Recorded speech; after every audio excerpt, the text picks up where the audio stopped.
You'll recall that variables refer to any property or characteristic that can vary across a population or differ across a population, or a property of people or objects that takes on two or more values. So for example, the humans on the right vary by height, they vary by color, they vary by sex. We have males and females. So height, color, and sex are the variables through which we can define this population. This sample. The saguaro cacti here vary by height. There are different heights, number of arms, number of ridges, number of spines vary. The diameter at the base varies. There are probably many more things that vary among these saguaro. And so all of those things are the variables. And we just name them with one word if possible. And if we look around, you can take any object that you see and think of how it might vary among other people. Perhaps you're looking at a computer screen right now and you think, what variables are there on computer screens? Well, there could be something like touch screen or not a touch screen. There could be the size of the screen, the resolution of the screen, many things that could vary even just about computer screens. And that's the idea. And then we've talked earlier about how each variable has values.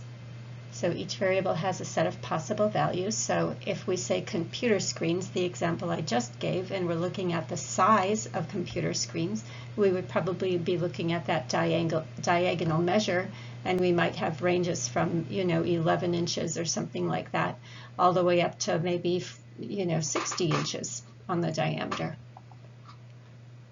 If the variable is color, the values might be red, green, blue, and so forth.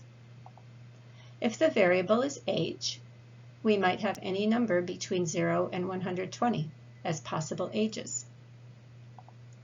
If the variable is happiness measured on the 10-point scale, then every number between 1 and 10 are the values. And then a score is any value, so here are the values, that has been selected or earned by an individual. So if the variable is grade point average, GPA, the values would be any number from 0 to 4, and then the score, well, Terry's score would be 3.5 if that's her GPA. If this variable color that we looked at here, we asked what is your favorite color, and these are the values, and you chose green, well then your score would be green. If the variable is age, and of course we have all of these possible values, and I asked you your age and you said 34, then your score is 34. And that's just a way of organizing our language around these concepts. If the variable is text messages per day, and the value, I don't know, any number between 0 and 1,000 maybe, and then the score, Serena sent or received 25 text messages yesterday, so 25 is Serena's score. And then we talked about quantitative versus qualitative variables. And quantitative are variables that can be measured with a number, like shoe size, tree height, number of children, nose length, antibodies in a milliliter of blood, days without smoking. All of these would have answers that are numbers or values that are numbers. And qualitative or categorical variables are measured in categories. So favorite color, we just give a word. Ethnicity, we give a word. There's not a number. Gender, we give a word. Male, female, whatever. High school, we might give a word like a year, freshman, sophomore, junior, senior. Or if this variable name means the name of your high school, then we would give the name of the high school. College major, we're going to give a word. There's not a number. So next we have independent and dependent variables. And so in experimental designs, variables serve two distinct functions. So first we have dependent variables that we already worked on quite a lot last week. So we measure dependent variables because they're important. Our focus of the study that we decide to conduct chooses something to measure because that something makes a difference in society, and we measure then that is the dependent variable. And so scientists hypothesize that some change is going to occur in the dependent variable that will depend on some condition that we impose. We operationalize our dependent variable by clearly defining how we'll measure them in objective, quantifiable, precise terms. And our independent variables, well, this refers to the conditions we're going to impose on our participants or subjects that we think is going to influence the dependent variable. We're going to look at lots of examples of these. So this is just the definitions. So we often use the word manipulate, and all that means is that we're not like being unkind and cruel manipulating something, but we simply, that just means that we are altering it, like we're creating these conditions. And so we're exposing individuals to different conditions. So here's one example. People who feel socially accepted will be more helpful to a stranger than people who feel socially rejected. So let's say that's the hypothesis someone has. So if we look at what exactly they're thinking here, we can see this word more before helpful, suggesting that this is something they're going to measure, suggesting a quantity. So the dependent variable is helpfulness. And again, we abbreviate it DV. So in this case, the independent variable is belonging. So you don't see that word in the hypothesis. So I am extrapolating or naming the variable based on the conditions that I see they imposed. So it looks like they're comparing people who feel socially accepted with people who feel socially rejected. And so I kind of named the variable belonging by thinking, well, what do these two have in common? Like they're flip sides of the sense of belongingness. So that's why I named the independent variable belonging. And often when we state these, we would then write the conditions, accepted versus rejected. So this is like a shorthand way of doing it. But just so that we're really clear, the independent variable is belonging. Condition 1 is accepted. The person feels socially accepted. And condition 2 is the person feels rejected. And so we think helpfulness will depend on the variable belonging with the conditions, feelings of being accepted versus feelings of being rejected, and so forth. Now from there, we can talk about independent and dependent variables in a study and an experiment. And so when we think of an independent variable, we're thinking of whatever the researcher is doing to cause differences in something she's interested in measuring. So let's look carefully at this simple example. So in this case, the dependent variable, or what the researcher is interested in, well, we have 3. She's interested in the size of the plant, quantitative variable. She's interested in the number of leaves, another quantitative variable. And she's interested in whether the plant lives under different conditions. And so she thinks that these dependent variables, the size of the plant, the number of the leaves, and whether the plant lives, depends on the amount of water. And you can see that she gave this plant on the left a moderate amount of water, this plant in the middle a lot of water, and this plant on the end a little water. And you can see the results. Too much water resulted in a dead plant.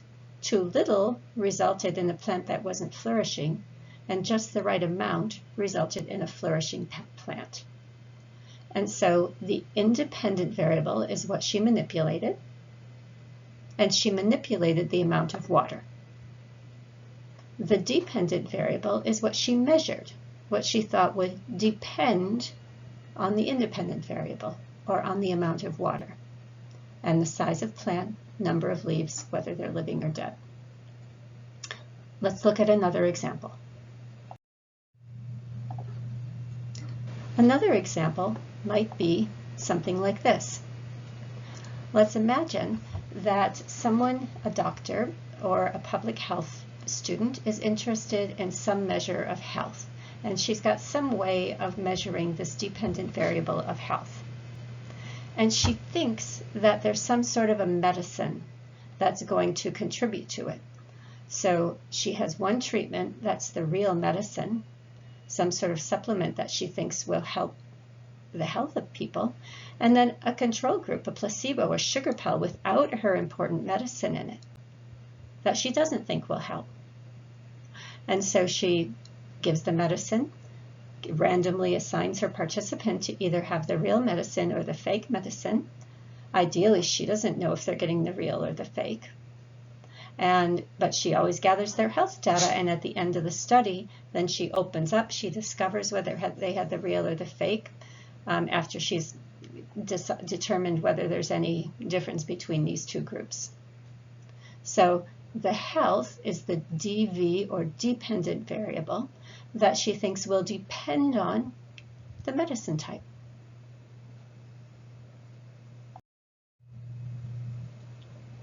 For another example, let's consider this. Let's consider that someone, let's start with a dependent variable, is interested in alcohol abuse. And she's going to measure it by, there's a scale each week that's valid. We'll talk about what this means in a couple weeks. And she measures it for 6 months after treatment. During treatment and then after treatment, she takes a measure of where they are in terms of alcohol abuse. So that's the dependent variable. And she thinks that alcohol abuse is going to depend on this intervention. And she particularly believes that Alcoholics Anonymous is a more effective intervention than group therapy. And so she's going to compare. She's randomly assigning some of the people who have come for treatment to Alcoholics Anonymous that has particular tenets and maybe more of a spiritual focus. And she randomly assigns some others to get group therapy, which some people also believe to be important, but it's different from AA. And then she takes these measures. So the independent variable is the type of intervention, with the values Alcoholics Anonymous and the value control group therapy. And the dependent variable is alcohol abuse. That depends on the intervention.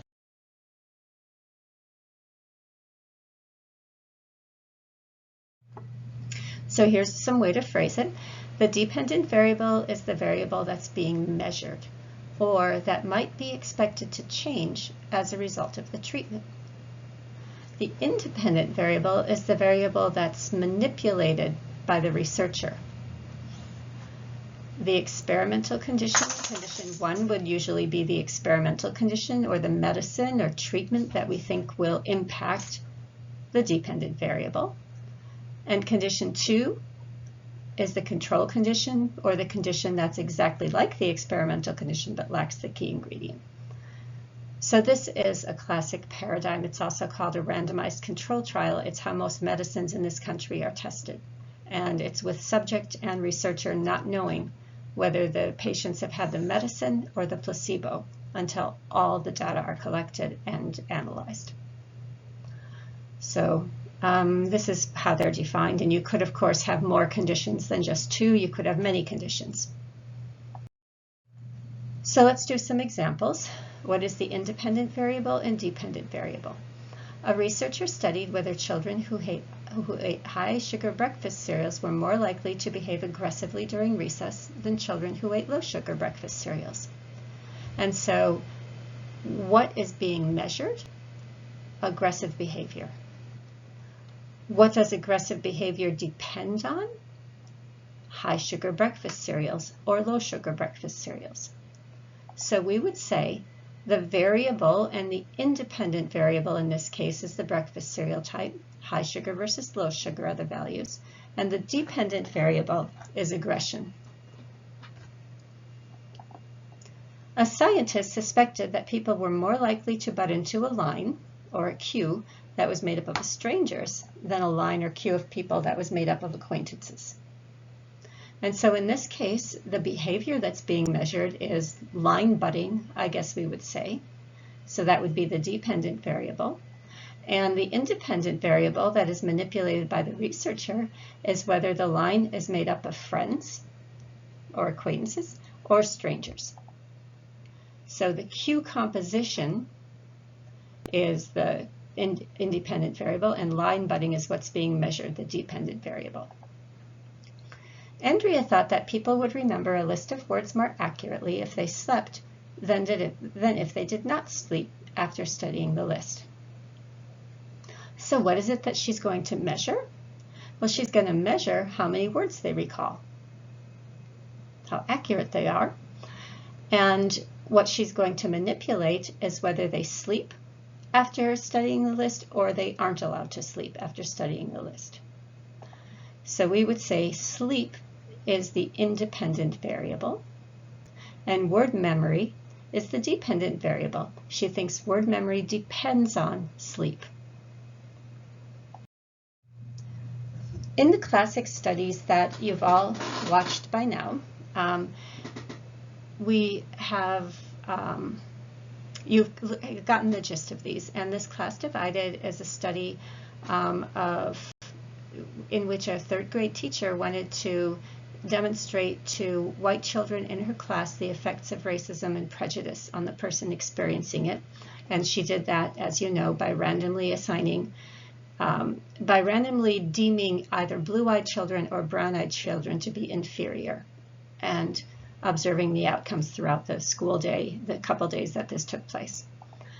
The independent variable then is perceived membership in a subordinate group, believing that your group is subordinate. Blue eyes were inferior versus brown eyes inferior. So did we see different responses when people thought that their group was inferior? And the dependent variables that she measured were academic outcomes, emotional outcomes, and long-term attitudes. And as you'll see, or as we've already perhaps discussed, she was a third grade teacher who wanted to impact her children and teach a lesson. And so she wasn't gathering the kind of systematic data, quantitative data that we might gather if we were a researcher doing the same experiment. And so that's a little bit of a difference between this very important study and a typical research study. And video that's available for you if you haven't seen it. The Ash conformity study. This study you've also seen, and it's one where the researcher showed individuals pictures of lines and asked them to tell whether line A, line B, line C was the same length as line X. So they think that this is a test of perception, of distance perception. And at first, of course, all the Confederates, the guys who are working with the researcher, give the correct answers. And the guy who's coming in to be the subject also gives the correct answer. But after a while, the Confederates all start to give the wrong answer, saying that line C is the same size as line X, when it clearly isn't. And what they're looking at is, what does this participant do? And so in this case, the thing that's being measured, the dependent variable, is to what extent does the individual conform to the group error? And the independent variable, the thing that the researcher manipulates, is whether the group of people, the Confederates, are giving the wrong answer, or giving the correct answer, or a control condition in which the person is alone. And so you can see the data here that do not conform in the red bar and conform in the blue bar, and you can just see what the results are, even though the answer is so obviously wrong. And there's the video if you need to see that.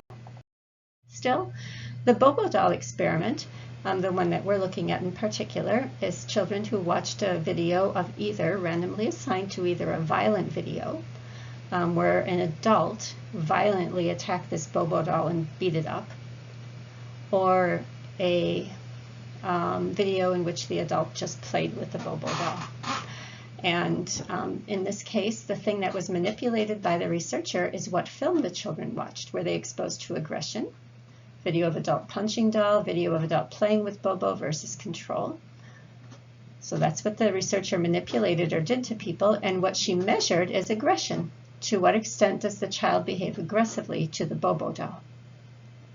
And you can see here that in the aggressive model,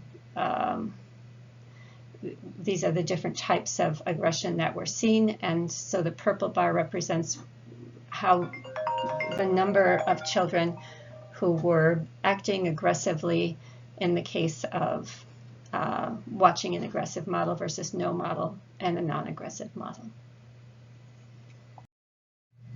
And there's the video. And in that previous example of the Bobo doll, we would say that the aggressive behavior of the children depended on the video that they'd seen. And the Loftus car crash study, in which individuals witnessed a car crash on a video screen and then were asked questions to see how well they remembered the details of a crash, and in particular, how much the car who hit the other car was speeding. And so this is how they set it up. The independent variable was what we might call word bias. Participants asked at what speed was the car traveling when it crashed into the other car, and then they changed the phrasing of it. Collided with the other car, bumped the other car, rammed the other car, hit the other car, impacted. So they changed the valence or emotion of the words they used. And you can see up here that the more violent the words that were used in the interview, the higher the eyewitnesses estimated the speed. And so the dependent variable was the estimates of the car speeds that they thought depended on the words that were used in the questioning. And this became important in understanding eyewitness testimony. And there's that video. And the Good Samaritan study that we've seen, where the goal was to determine whether a sense of urgency would impact pro-social behavior or helping a stranger that was injured on the road. And in this case, the independent variable was the sense of urgency. This is what the researchers manipulated. And they did that by either telling participants you'll be late versus you'll be just on time if you leave now versus you'll get there with a few minutes to spare. So that's the independent variable was manipulated by the researchers.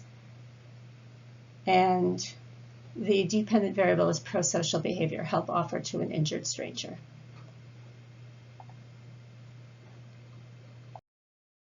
So let's do a few more examples. Researchers wanted to know whether people were happier giving or receiving. To test this, they gave people $5 and randomly assigned them to either condition 1, spend the money on yourself, condition 2, spend the money on someone else, condition 3, a control condition with no instructions about what to do with the money.